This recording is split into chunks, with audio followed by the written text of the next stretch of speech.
Makeup वेळेत पूर्ण होण्यासाठी हॉलवर सर्वात पहिले जाऊन आपला मेकअप सेटअप हा रेडी करून घेतलाच पाहिजे. हाय, ही माझी ब्राईड. तर हिचा लग्नाचा आणि एंगेजमेंटचा मेकअप माझ्याकडेच होता. तर हा हिचा पहिला लूक आहे.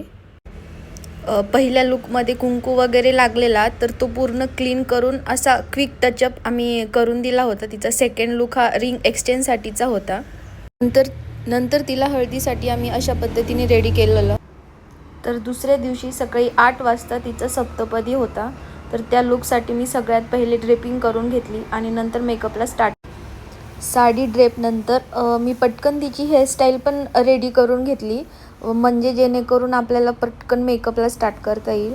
तर मी CTM केला होता आणि आय लूक पहिलेच तिचा कंप्लीट करून घेतला आणि नंतर जब से जुड़ा तुझसे जिया चैनो करार दिल को मिला जब भी रहूं संग तेरे भूलूं हर गम शिकवा बेस कधी पॅची दिसतो किंवा केकी दिसतो. याचं एक मेन रिझन असं आहे की आपण ब्लेंडिंग प्रॉपर नाही करत. ब्लेंडिंग खूप इम्पॉर्टंट आहे आणि ब्लेंडिंग करते वेळेस हा पण एक इम्पॉर्टंट पॉईंट आहे की तुम्ही ब्लेंडिंग किती प्रेशर अप्लाय करताय ब्लेंडिंग करते वेळेस.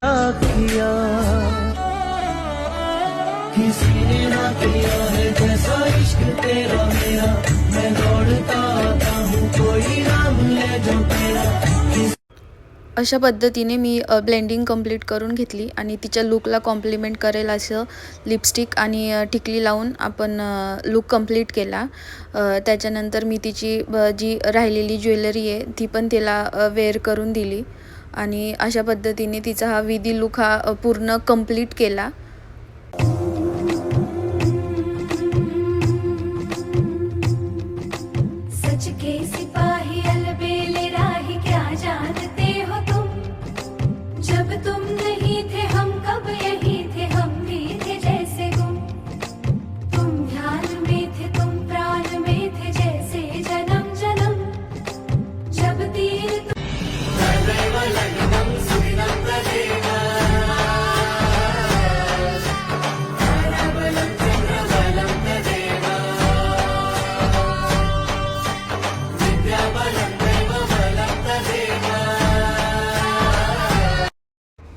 ब्राईडसाठी जेव्हा आपण ज्वेलरी घेतो ना, तर ती साडीवरती मॅच तर असायलाच पाहिजे, पण ब्राईडच्या नेक लेंथवरती पण ज्वेलरीचा टाईप हा डिपेंड असतो. जर ब्राईडच्या नेकची लेंथ जर खूपच कमी असेल तर आपण असं हेवीली एकदम चोकर टाईपवाली ज्वेलरी अवॉइडच करायला हवी आणि थोडीशी खाली लांब असलेली ज्वेलरी आपण जर ब्राईडला वेअर केली ना, तर ती खूप मस्त दिसेल आणि तिच्या नेकची लेंथही दिसून येईल. घरते सजले साजरे बले सुख है फुलले आजरे भर रे घर है आनंदाने मन है गाते गीत तुझे ऐकला ला ला ला ला ला प्रेम गीत छेडितो पुरात पालवा एक साजणी या खुरा क्षणी.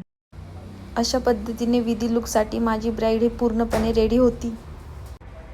हा तिचा वरमालासाठी क्रिएट केलेला साऊथ लूक होता. याचा मला व्हिडिओ तरी नाही घेता आला, पण तुमच्या रेफरन्ससाठी मी फोटोज घेतलेले आहेत. कसे वाटले कमेंट करून नक्की सांगा. Thanks for watching.